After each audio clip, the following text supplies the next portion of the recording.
All right, is everybody here? It's 6:30. So welcome, everybody. My name is Frank Klepacki, and this is my very first MAGFest. Thank you very much. This is great. I'm glad to be doing this panel for everybody who's here today, and anyone who's coming in, welcome.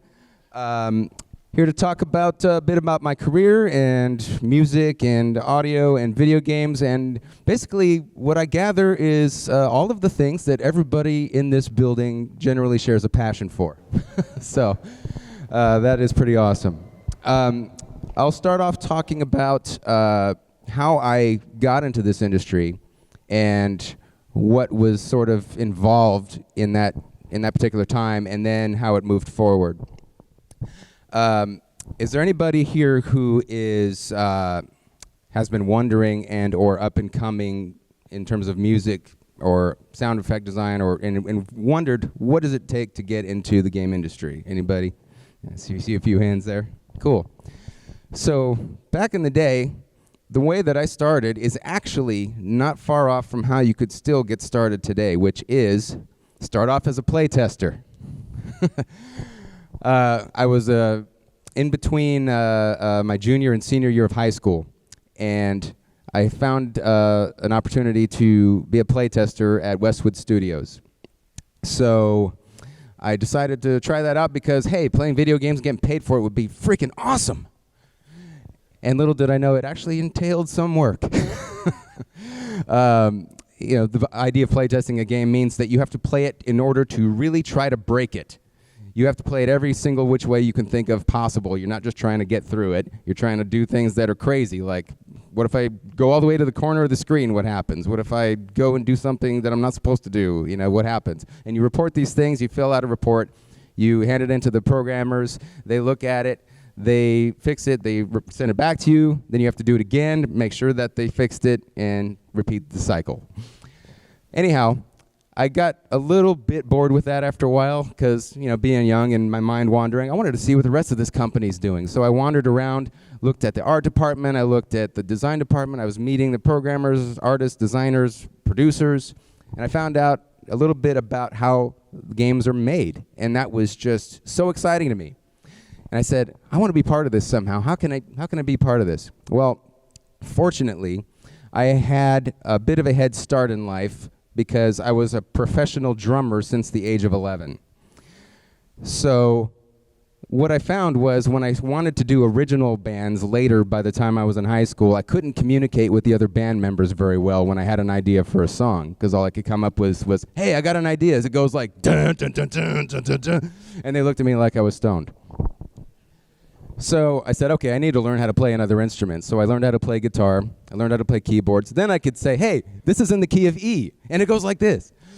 That was my first step into composition. I realized that now I can write songs. I got a hold of a 4-track recorder, and I started composing my own stuff and multi-tracking my own stuff. So then, after my playtesting bit was over at Westwood, having met the audio director, I gave him my demo tape of stuff that I had recorded at home, and said, hey, if when I get out of high school, if you need an intern or something, let me know. And he was impressed with what he heard. He gave me a shot to try to prove myself and see how I took to some of the programs they used. And needless to say, that was the start of my career. I was a full-time composer for Westwood Studios since I was 17 years old. Now, that's a rare case. That would probably not happen today in that particular scenario because there's a higher quality bar to meet. My very first game was on the Nintendo Entertainment System. First game I composed was called Dragon Strike. And that was very limited in terms of the amount of channels that you used instrument-wise. It's like saying, okay, here's a clarinet and a flute and a bass and a snare drum. Make a whole game soundtrack. So that's how we did it back then. And technology improved every single year. We went from the NES to the Super Nintendo to the Sega Genesis to the TurboGrafx and on and on and on. And the better the PC games got and the sound cards got and consoles that came afterwards, it was just, that was my college. college didn't exist for video game development back then. You went to school for general programming or general music knowledge or general this, general that, but we learned on the fly and adapted to technology on the fly. So nowadays, you really do need a kind of a college education or a video game development specific education in order to get into the industry, so you have something to show that's of the same bar quality.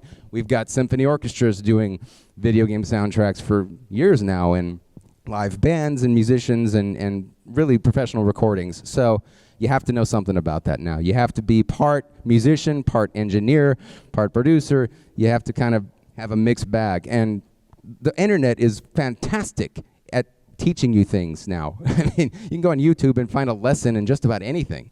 So that's also helpful in just wrapping your head around first steps. All right, I got this, now what? And then figure that out and move forward from there. And between that and any formal classes that you might take, you're gonna have a well-rounded idea of what you need to do. And then it's just about asking questions. It's about figuring out who to talk to, how to network with people, how to build relationships with people based on passion. This is very important. A lot of people get the business part of it like it's foreign to them, and this is something that really needs to be instilled in people because, if you're an introverted kind of guy, a lot of video gamers are, a lot of people who work in video game development are, and there's nothing wrong with that, but you still have to come out of your shell in order to take your next step in your career.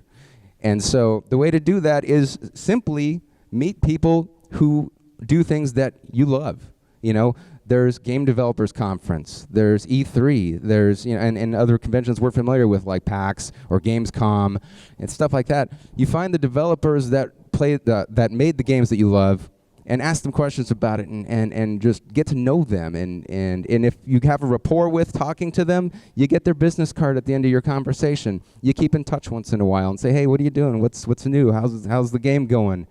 And eventually, when they know what you're bringing to the table, they'll probably ask you to be involved somehow or submit an application to come work for them or whatever the case might be.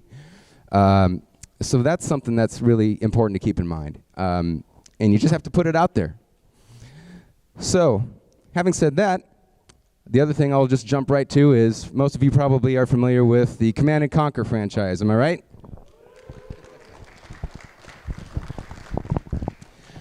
That is obviously probably the thing I'm most known for in terms of music composition.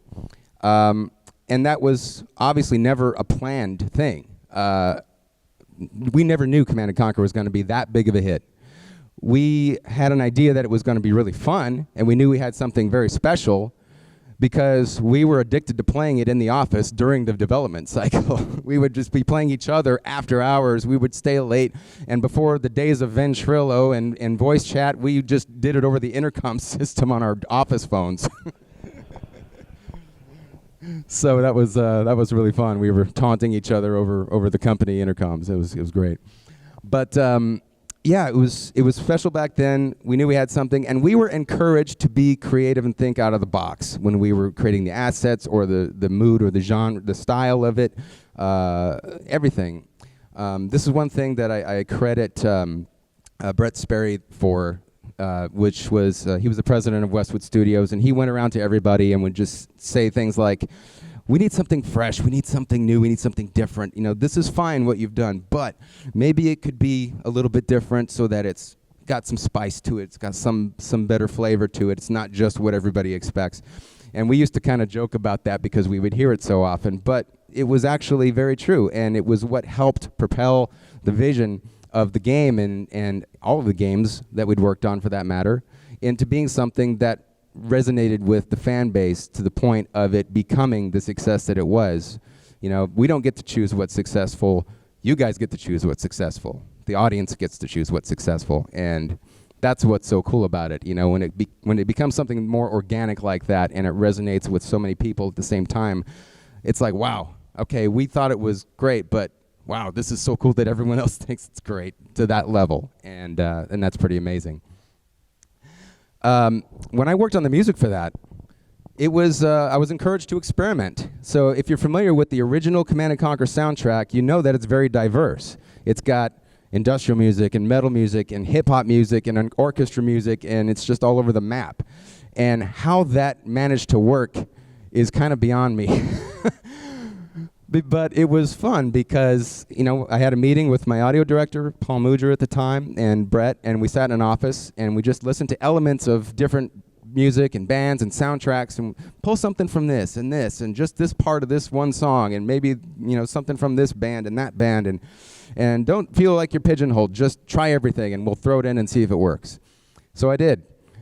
And it seemed to work, oddly enough. So there were a few things that we left out, but I was encouraged to experiment. I was encouraged to have that sort of variety in the game, and a lot of the staff was encouraged to take those kinds of chances and those kinds of risks, and that pays off in a creative environment when you're trying to make something that's fun for everybody, and it really did. By the time we got to, of course, Command & Conquer Red Alert, which this person over here is representing very well, I might add. Gotta love the Teslas. That got a bit more refined at that point. And that's where I really feel like my own particular style of composition began. I was encouraged to kind of refine the industrial elements and the synthesizer elements of what I was doing, and infused with what I already had within me, which was, an eclectic mix of rock and metal and different things.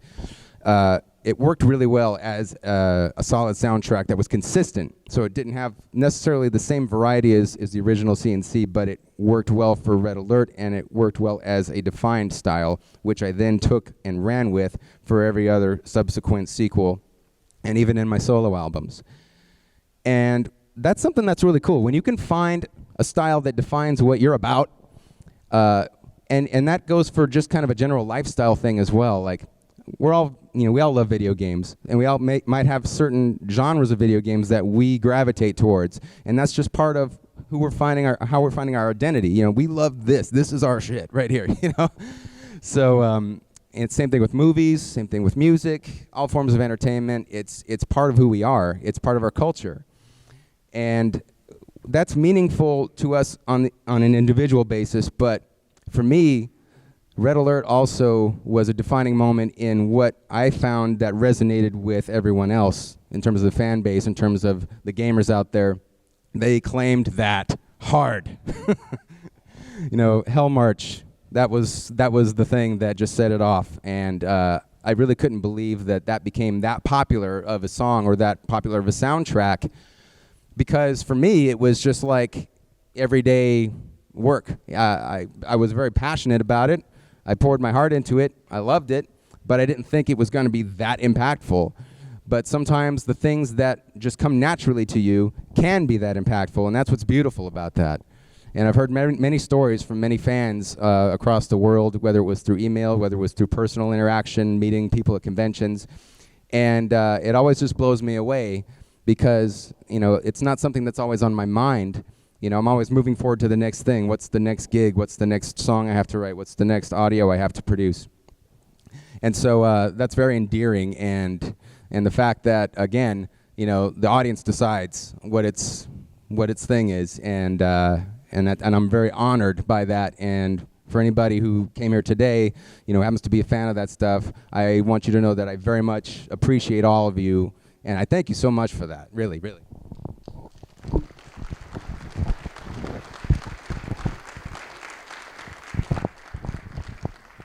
So moving ahead from that, once Westwood Studios closed, which was a very sad day, out of the ashes of Westwood, Petroglyph rose. And Petroglyph is comprised of former Westwood devs. It has its own company culture, and of course it's has its other employees that have joined that team that are super talented and awesome and help that be what it is today. That same fire's there, that same passion's there, and it's like I've never left my family this entire time I've had my career.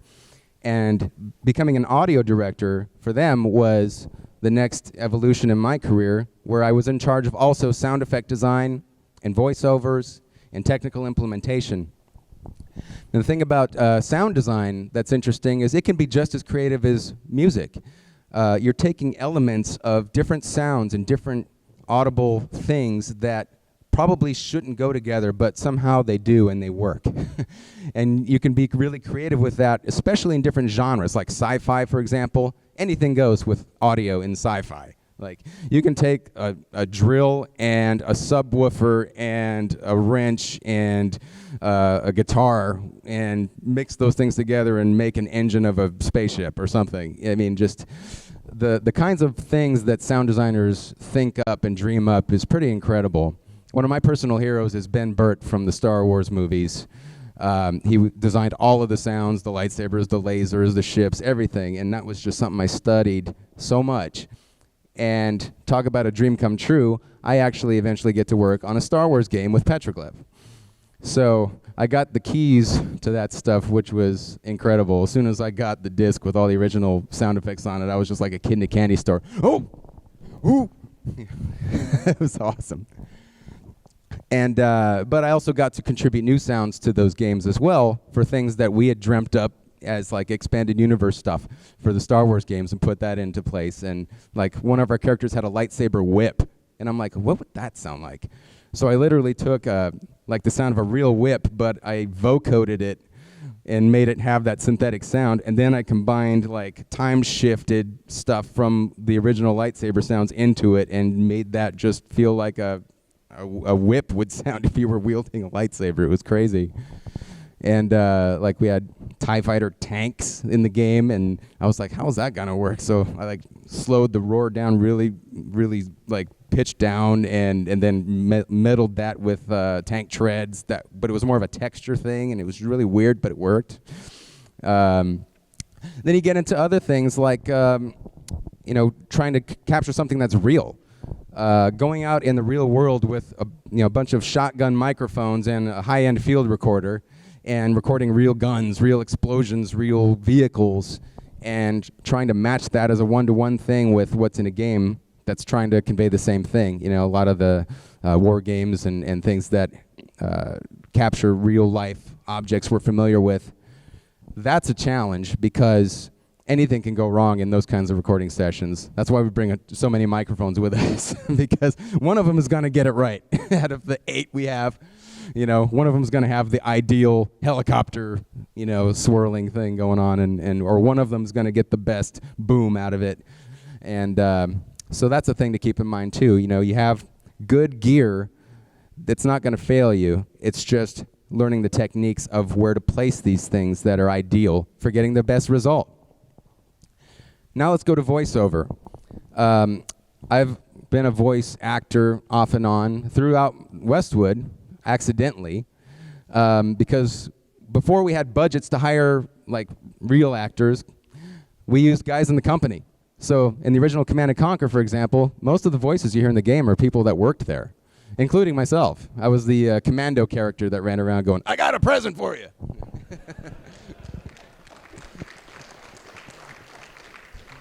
So that was a lot of fun. And then even before that, the first real-time strategy game that was done was Dune 2, and that also was by Westwood Studios.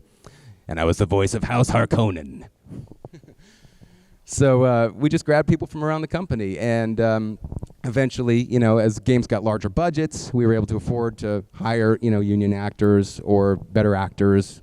And, it's cool because it adds character, it adds to the game's personality. That's what you really want to convey is personality and a differentiation between characters you can identify with. I know what unit that is at all times because that voice is signature, things like that. So performing voices is one thing. A lot of that comes from imitating things early on. When you get started, I tell people just impersonate everything. Even if it's not good, just try it. Because the more you try things, the more you'll figure out what you are good at. And once you nail that down, then you can start working on your delivery. You can start working on your emotional delivery, because it has to be exaggerated. When you're doing voiceover stuff, people aren't seeing you when you're talking, so you have to convey what you're talking through an exaggerated emotion. So if I was sitting here and I was just like, man, I am just really pissed off right now, You'd see me nodding my head and going, yeah, you must be. But you're not really hearing it in my voice. So on the game, I have to go, man, I'm really pissed off right now. And then that gets the idea across a lot better to somebody who's just listening to you. So there's that aspect. Then there's directing actors. So if I'm not performing the voice, I'm obviously directing someone else to do it. And I have to get those same kinds of performances out of them. Even if they're awesome, they might not understand the context of the video game. They might be used to doing, other types of voiceovers like commercial narration or audiobooks or something like that. But they have a really great voice, so I need them to be some sort of a villain, or some sort of a hero. And then I have to tell them, you're heroic. You need to not really speak in your regular timbre. You need to exaggerate, and yes, I'm gonna go for it. Stuff like that. So those are the different things that encapsulate all audio in video game development, and I enjoy every single bit of it. And it's important to enjoy what you do for a living, because then you're never really working, are you?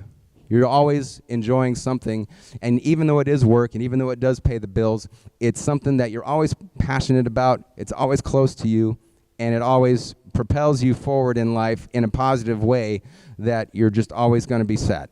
You're always going to be happy with that part of your life no matter what. And that's the best thing I can say about that. If anyone has any questions at this point, I'd be happy to engage with a Q&A session. We have a mic floating around over here. Yes? All right. So raise your hand, and she will approach you. Jenny will approach you, and we'll get this going. First question over here. Hi. Hello. Hello. Okay. What would you say are your biggest influences for the Red Alert series and Command & Conquer? Biggest influences musically? Yeah. Mm-hmm. So in the original Command & Conquer, as I pointed out, since it was so diverse, I was listening to everything from Vince DiCola to Nine Inch Nails to Dr. Dre to Tchaikovsky to Rage Against the Machine and gosh, what else? Pink Floyd, some movie soundtracks like Apocalypse Now and Top Gun, and just it was just all over the place. But when I got to Red Alert, like I said, it got a bit more refined. So I was definitely more focused on industrial stuff, more focused on synthesizer-based music, and creative ways to kind of hybridize that with rock and with other things that would complement that game's atmosphere. So that's really where that came from. Yeah. Have another question over here. In the earliest games that you worked on for DOS and you were doing for AdLib for your output, did you have special software at Westwood to write that, or were you using something like just that was found on like a BBS or something like that? No. When you mentioned the AdLib cards, so AdLib was a FM synthesis card, for those of you who don't know, that was a precursor to the Sound Blaster, and sounded very much like a Sega Genesis. They utilized the same synthesizer chip. So the early games that we did in the PC, I utilized that card, and the software that I used was actually AdLib's Visual Composer. So it was their own piano roll-based sequencer. And I actually did everything by hand rather than play it in, because MIDI at that time was still kind of sketchy depending on how you used it. I used the very first version of Cakewalk when it was like DOS-based, and it was just a bunch of numbers on the screen. It wasn't even a UI layout. And I was like, this is not going to work. But yeah, that was the first thing I used. And they also had their own instrument maker, by the way, which I also used to make my own FM synthesis instruments. And then when we did like Dune 2 and ported it to the Genesis, I actually had a port program that took those instruments, ported it straight over to the Genesis development kit, and got that straight across. Gems was what we used on the Genesis, yeah. All right, next question.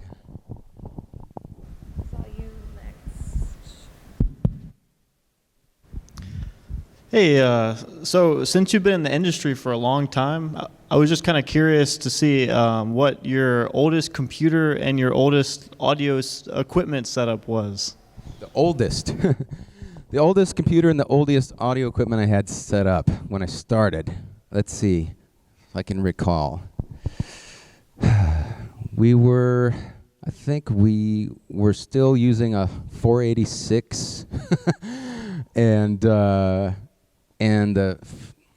had the ad-lib card with a Roland MIDI breakout box and some Radio Shack speakers and a really basic mixer. It was nothing like special looking at all. The other thing that I did compose on, though, right at the same time, was on an Amiga. And it was using Dr. T's music sequencer program, which actually had a sheet music layout that you could put in by hand. So I actually did my first NES game with that program. You're welcome.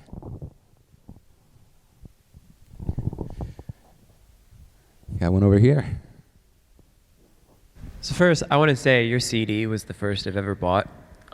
Actually, worked really hard to save up the $20 or something, whatever, to get it. Can you speak a little louder, please? Oh, your CD was the first I ever bought. Oh, awesome! Yeah. Thank you. I remember it was red and blue, and yeah. So I know game development changed a lot, probably in the 20, 25 years that you've been a part of it.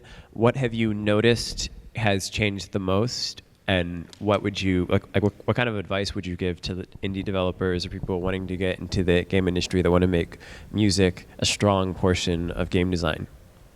Indie development, game development in general, you're saying? Game development in general. Okay. So in the career span that I've had, what I've seen is that it used to be that it didn't have these gigantic budgets now that we have that are, especially in AAA games, for example. Those budgets used to be a lot less and a lot more practical, and you could make a profit and still continue to do your business, and it didn't have to be a hit. It just had to, do well. It didn't have to be a hit. And now it's very much expected that it has to be if you're in that realm for AAA. Now, when it comes to indie development, the board is completely changed because, back then boxes were in stores. All right, that's the other thing. We didn't have, download platforms like Steam and Good Old Games and all of that sort of thing. We just had the store that you went to, and you saw what boxes were on the shelf, and you took a look at them and read about them and decided if you wanted to give that a shot. It sounded cool, right on. But there was quality control also back then. You had to pass a rigorous quality control to get those games, in the stores. And that is now completely gone because you can patch everything day one. And there's no such thing as a completely done game now. Everything is just constantly evolving, getting fixed, bugs, or getting more content added, or whatever the case may be. With indie development now, anybody can basically put out their own game on any platform. So whether it's a mobile platform, whether it's Steam, whether it's anything, and there's an oversaturation of it. So with that in mind, how do you stand out? That's the biggest question for indie developers now, is you have to be able to get eyes on your product because you're in a sea of so much competition that is also getting buried because there's too much of it, and the AAA stuff is still getting the most marketing dollars.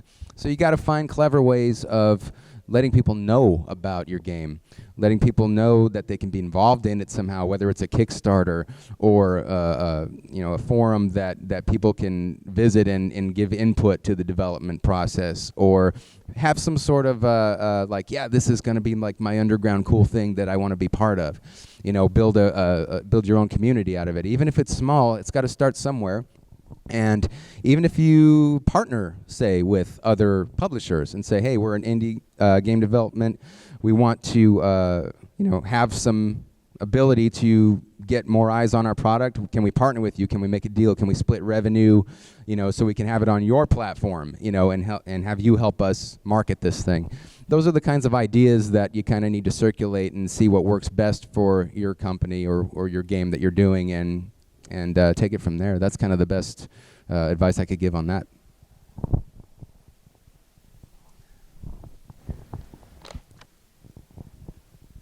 Hi, I was wondering if you could talk a little bit about your work on the Blade Runner adventure game and what it was like to be able to like recreate parts of the original score. Absolutely. I got to work on the 1997 release of Blade Runner, which is a PC adventure game that was really an incredible experience. They really nailed the feel and the environment of Blade Runner in that game, I felt, and I really wanted to do it justice as best I could. Here's an interesting story about that. We had the rights to use the score of the movie, but not the recordings of the music in the movie.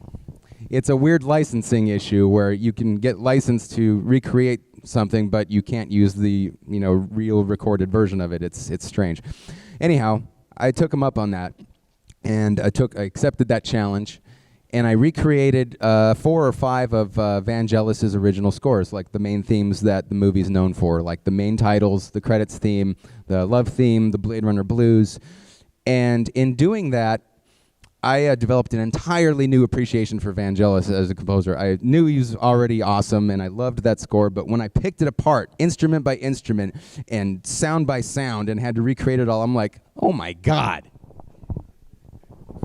I got work to do. I spent days on that, weeks, and but I was able to pull it off. I mean, considering that Vangelis performed all of that stuff live and organically with all of those synthesizers on analog equipment in the 1980s, here it is, the late 1990s, and I don't have access to all of those same exact keyboards, but I've had sounds in my samplers that I was able to recreate with. So I made sure I used, envelopes and LFOs and, oscillators and anything else I could to really nail that particular sound of every instrument. And I was very pleased with how it came out. I thought it was as good as I could get it. And the running joke around Westwood was that mine sounded sonically cleaner than the originals because we were using digital equipment to record it on rather than analog. So that was kind of funny.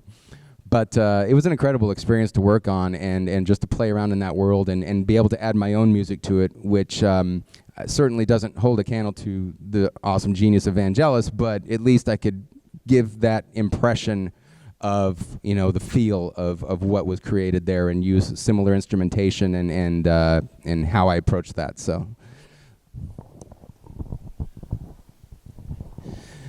next question. Of all the games soundtrack that you compose to, which one of them give you the most challenge? The most challenge? Let me think about that. I've had different kinds of challenges that have been equally great, but just completely different from each other. That one that I just said was actually a very big challenge in recreating something that people are, hold to be very iconic, and rightfully so. Another challenge was when I worked on Star Wars Empire at War, because John Williams is one of my all-time heroes as well. And actually, John Williams is the first musical impact I can remember as a kid. Because think about it, the first time you see Star Wars, if you're not familiar with it at all, what's the first thing that happens? You see the big Star Wars logo and you see scrolling text. How exciting is scrolling text? Not very. But you put John Williams' main theme to it, now you're talking a whole other thing. And from that first hit, I was in. I didn't care what it was about. I said, this is awesome already. That's the impact of music. It's emotion. It brings it out of you, no matter what it is that you're doing or looking at. So when I got to work on that, I had to really check myself, because being the fan that I am, and also being somebody who wants to contribute to that universe very badly, I had to say, okay, fan first. What would I want to play? What would I want to hear? I want to hear the stuff I know. I want to hear Williams' music in the right places. It has to be there. So that was a given. But how I could contribute in a way that would work well is to put my music in places that aren't movie related, that are just specific to the game. Different planets that we visit we haven't seen before, different space battles that weren't necessarily from the lore, things of that nature. So that was the challenge, to not only find those places that worked well, but also to do John Williams justice, because I was going to kick myself if that didn't happen. But the goal wasn't to stand out. The goal was to blend in. The goal was, if nobody noticed what new music I put in, mission accomplished. And that's exactly what happened. So I was very happy with how that came out.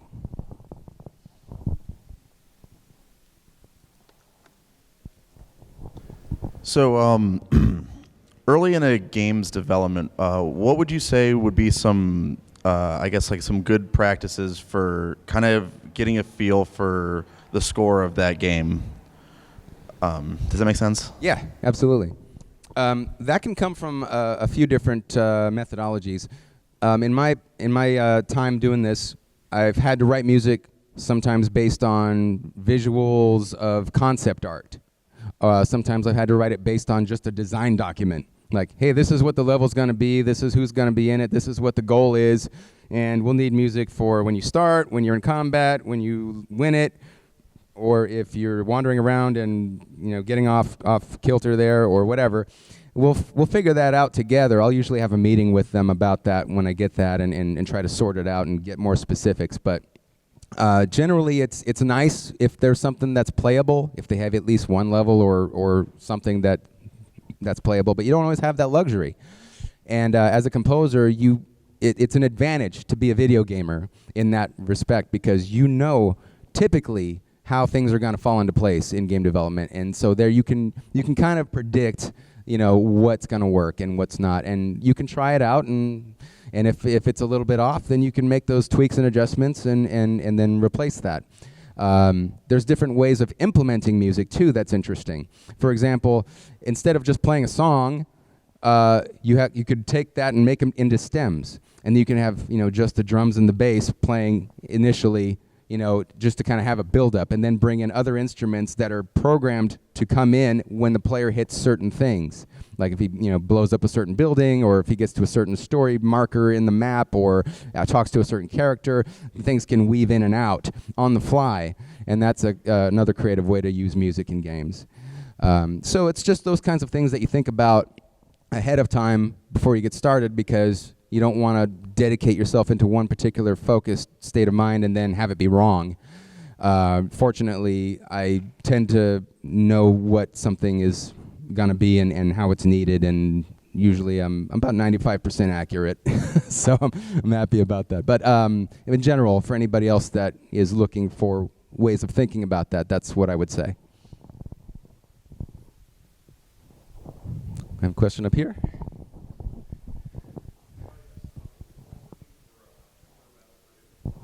The question is, what was it look like working for Emperor Battle for Dune, right?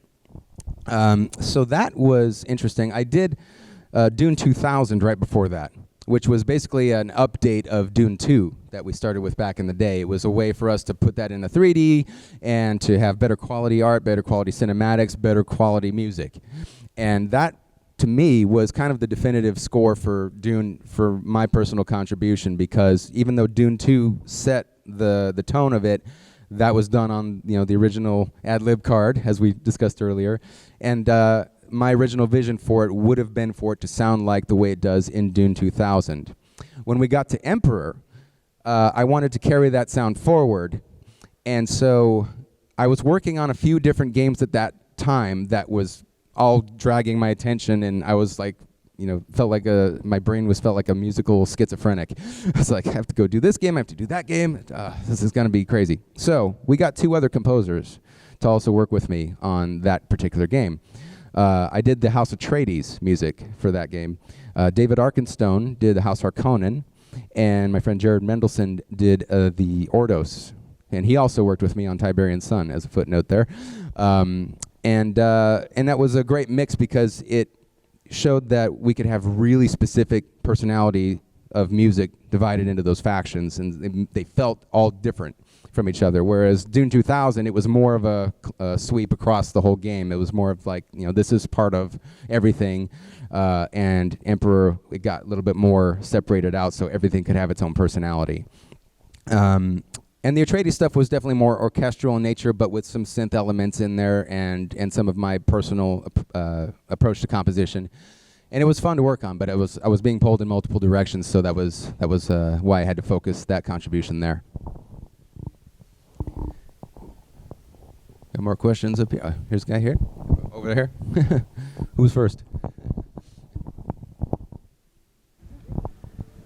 What advice do you have for an aspiring video game music composer and for looking for work and making connections and just what information you should start looking for? So, question was advice for aspiring composers and how to find work and that sort of thing. I would say first thing you need is obviously a solid demo reel to be able to show. You know, you have a website, you know, easily accessible things to listen to, whether it's on a SoundCloud or if you have clips you can play right off your site. If you don't have any credits to your name yet, then another thing you can do is show how you would have composed for another game. Take a YouTube video of a game that you like, for example, strip out the audio from it, and compose your own score to it, and have that as part of your demo reel. So you can say, this is what I would have done for this game if I had the composing position for it. Then after that, you have your solid demo together. It's a given to just about anybody that you're going to talk to that you have to know what you're doing and that your quality has to meet that of your competition. So if your demos don't sound as good quality-wise, I'm just talking sonically, instrument quality, mix quality, to what the competition has done or what your predecessors have done, then that's going to already be a red flag when they listen to it. But so if it's a given that it's at that bar already and you got that taken care of, then it's about relationship building. As I said earlier in the panel, it's so important to just talk to people and meet them and meet specifically like development producers or lead designers, audio directors. Those are the people you want to talk to. Networking with other composers is fine if you want advice about composing, but not necessarily about how do I get a gig, because they're looking for gigs too. So that's it's a good community for support. It's not necessarily the right angle for business. So that's why I say focus on audio directors, producers, lead designers. If you get relationships going with those kinds of people, don't come right out and just start asking for work to them. Talk about what you love about games, talk about what you love about what they're doing, about what their product is if you're interested in that. That way you're being genuine. You're already talking about something that you enjoy. You're already talking about something you're passionate about. You share that in common with that person and they have a dialogue with you. If it feels like the conversation's going well, by the time the conversation ends, you don't even necessarily have to sell yourself then. Just ask for their card. Say, hey, can I get your business card? Can I keep in touch with you and ask you a couple more questions later? And then don't email them all the time. Wait a couple weeks, a month, then hit them up, see what they say, and then you can start talking about, hey, that thing we talked about. I'm a composer, and I don't know if you need any help with that, but if I could be of assistance, let me know. You just be nonchalant about it. And if there's a need at that time, they'll let you know. If they don't have anybody, and they'll say, yeah, send us your demo. We'll check it out. This is another thing, actually. This is a good point. A lot of the way the industry works is, what do we need right this minute? A lot of people aren't thinking about the future. A lot of people aren't thinking about, I'll keep you in mind, 6 months from now when we're closer to shipping. They're going to forget very quickly. And it's not because they're, being difficult. It's because they're focused on their work, and they are going to keep people in mind who are at the forefront of, who they might already know. So this is why it's good to keep in touch, but not necessarily ask about business. Just keep in touch for the sake of keeping in touch, just because you want to nurture that relationship. You want to befriend these people. They could move around at any time. They might not be working on this same game a year from now. They might be at a different company. And you could say, hey, how you doing? Haven't talked to you in a while. Just want to check in. Oh, yeah, you know what? I'm working at this company now. Oh, cool. Yeah, who's over there? What project is it? And you just ask them about that. Ask who you need to talk to. Hey, is there an audio director there that I could speak with about music? And take it from there. Those are the kinds of things you should think about when you're trying to get work. Because the more genuine you are, the better of an impression you're going to leave on people. And it might take a while. You have to be patient. You're going to hear a lot of no's before you hear a yes.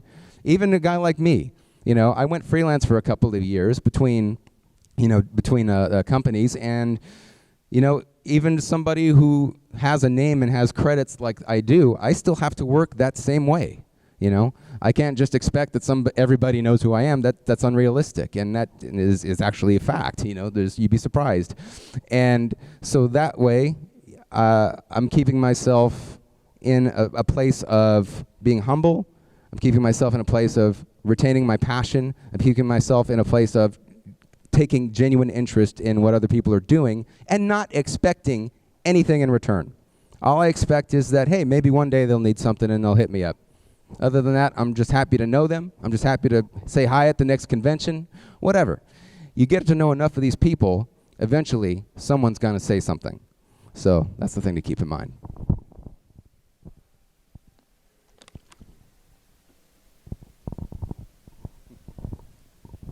Somebody back here over here?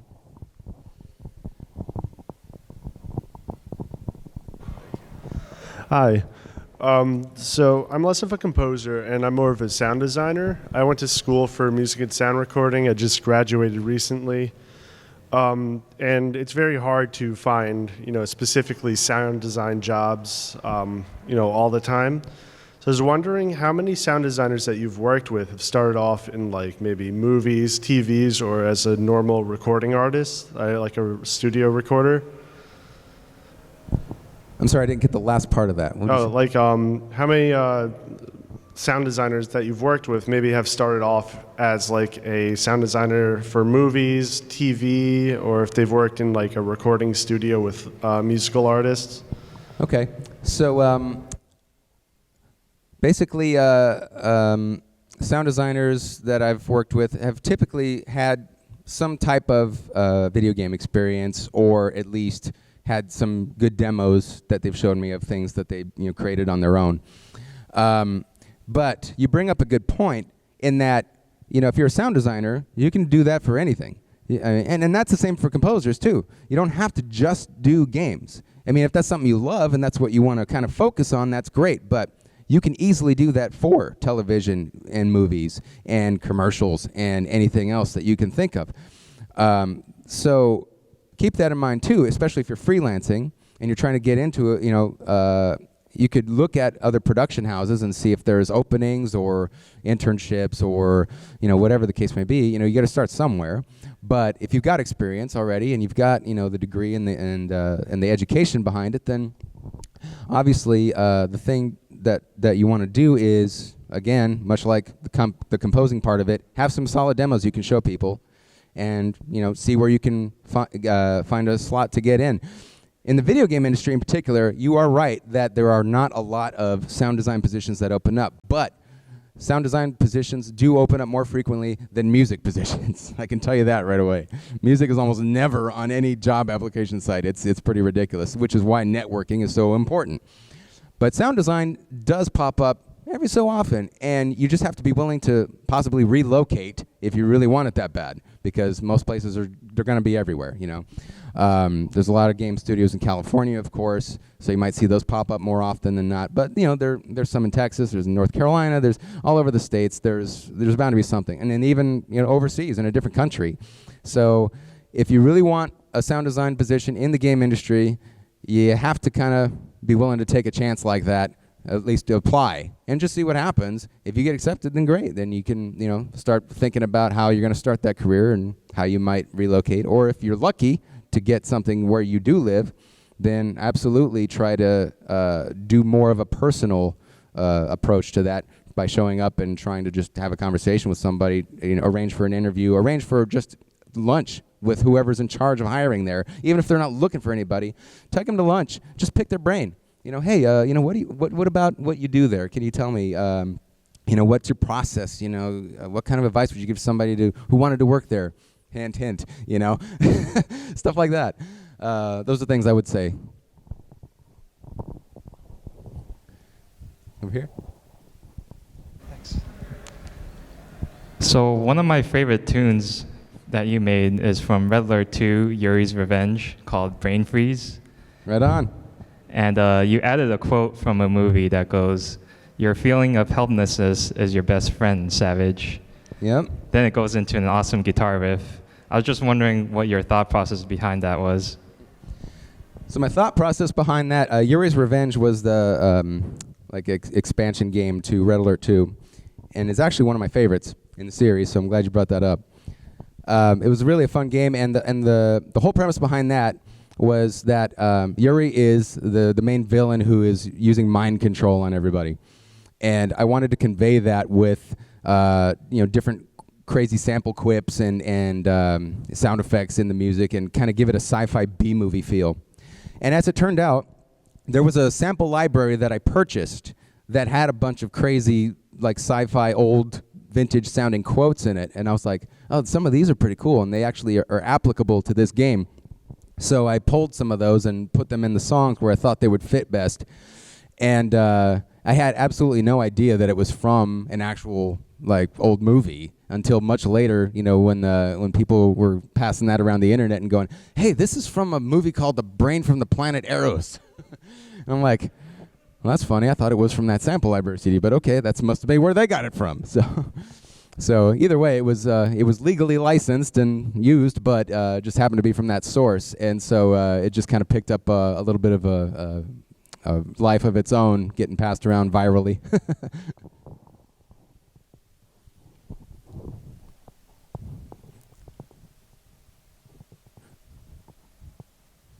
Hello, hello. I was wondering, for your tenure during like I want to say around the first Command and Conquer to like the late '90s with Red Alert 2, how did you get the synth instrumentations going along with the guitar riffing? Like, was there like a sample pack that you used and kind of like manipulated, or did you have like specific instruments to your that you had? Definitely had specific instruments.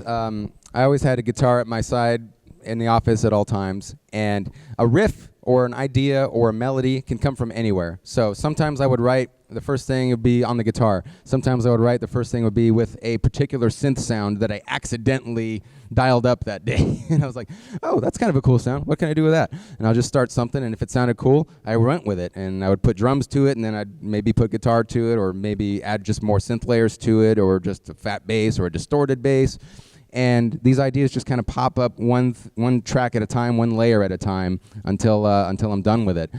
I really became fond of, I think part of my sound, if that is a thing, is taking a really hard saw wave synth and combining that in unison with a guitar riff or a bass riff.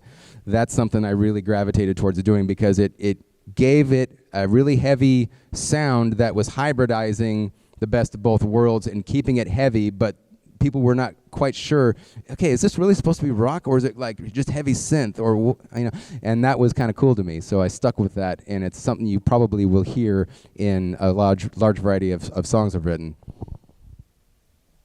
We had some questions up in the front here I wanted to make sure I got to as well.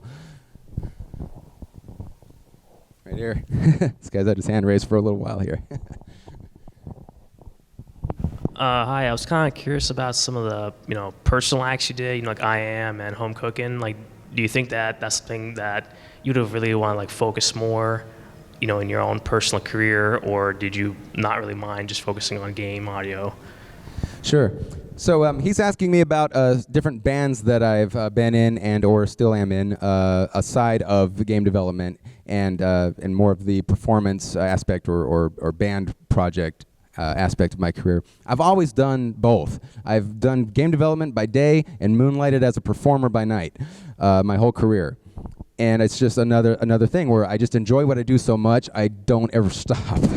So it's like getting off work means nothing to me. I pick up a pair of drumsticks and I'll start playing drums for a band, or I'll pick up a guitar and write something cool at home for myself that's funk-based or whatever. And it's just, again, it's my passion. I can't stop doing it. It's just, I love it.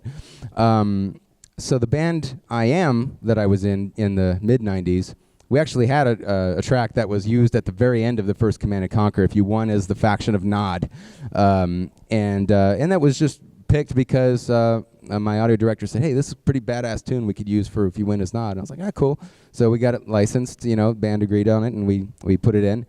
It was short-lived band. We broke up later that year, unfortunately, but it was a good solid push. It was kind of a cross between like Soundgarden and Tool was kind of the thing we were going for. but I've always kind of bounced back and forth between metal and funk in my side projects. So that was like a more metal band. Then I had a funk band that I played drums with called Home Cookin'. 10-piece band, 5 horns, very like Tower of Power, James Brown, Kool and the Gang kind of feel. And that's a joy. I love playing funk music. In fact, seeing the Super Soul Brothers the other night was a big treat for me. I love that. But anyhow, that's something I always love to do.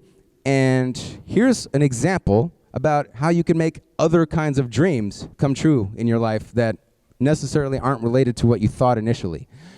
One of my favorite bands of all time was Sly and the Family Stone.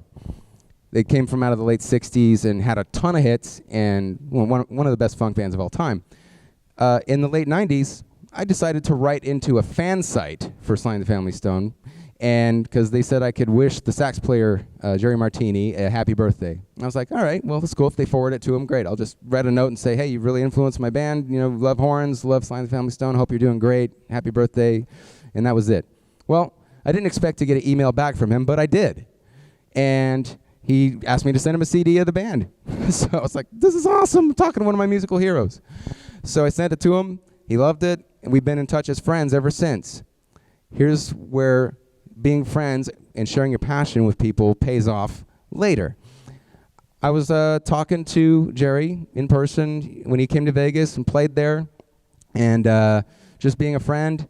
And then the next month he calls me on the phone and says, hey, I need a new drummer for the band. What do you say? This was in 2008. So 10 years later, I'm getting an offer to play with my very musical heroes. So that was just amazing. And it's just because you share your passion enough with people, it comes around in some way, in the way that you least expect. Question over here. Got about 5 minutes left. Which game was the hardest to compose for thematically that you've done? Hardest to compose for what? Thematically, just coming up with a compositional soundtrack of what you want to actually do. Sure. Thematically, what was the toughest composition to come up with? I would say, I gotta think about this one for a second. Probably,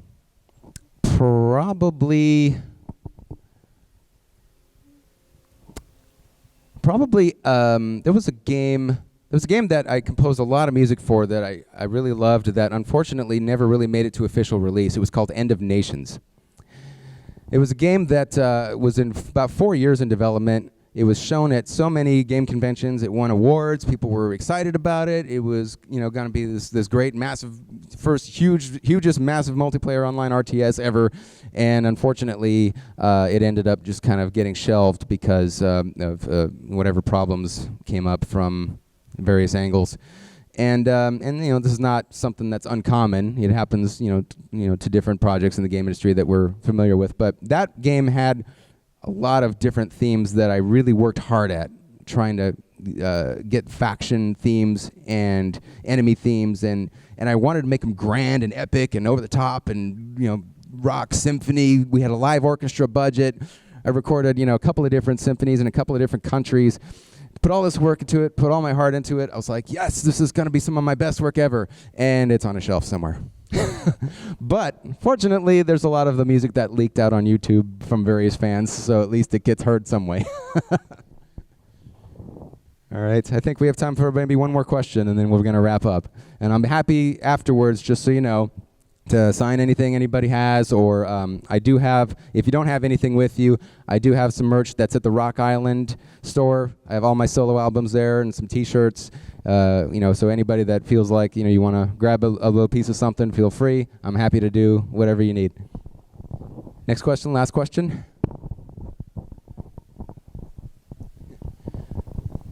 The last question goes to the Tesla Trooper. Thank you. So I've heard a lot of the stories you've had about the music you've made. I haven't heard the story between the one song that I've always wondered about. What was with CNC Thang? CNC Thang. That's the song he wants to know about. What's the story with that one? The story with that one was I was listening to Dr. Dre's The Chronic. That's the story with that one. It's very much in that spirit. And it was one of the things that I experimented with that I was wondering if it was gonna fit anything in the game. And you know, amidst everything else that was a wide variety, it just kind of clicked with people. People was like, yeah, it's kind of groovy, you know, what the hell? So it just ended up sticking, and you know, just very, like I said, hip hop influenced, you know, very Dr. Dre influenced, you know, from my perspective, and that's the story. So thank you everybody for attending this panel today. Appreciate you.